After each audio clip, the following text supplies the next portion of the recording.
ইউসুফ আলাইহিসসালামের দিকে তাকান।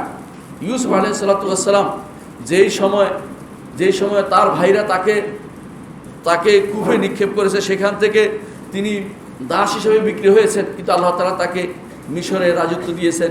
তার ভাইরা যখন আসলো তিনি তাদেরকে চিনতে পারলেন, তার ভাইরা তো তাকে চিনতে পারেনি। তারপর তিনি তাদেরকে যতটুকু তারা দিয়েছিল এর চেয়ে বেশি দিয়ে তাদেরকে বিদায় করে দিয়েছেন।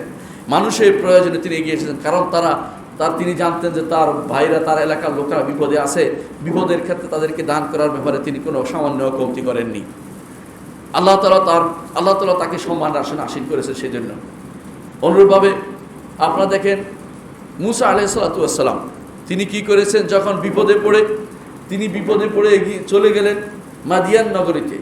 মাদিয়ান নগরী বর্তমানে বলা হয় দুবা বেদা বলা হয়। বেদা এই এলাকাটা দুবাই নয়, দুবা বেদা এই এলাকাটা হচ্ছে একেবারে তাবুকের কাছে। সেই এলাকায় তিনি চলে গেলেন। সেখানে যাওয়ার পরে তিনি দেখলেন যে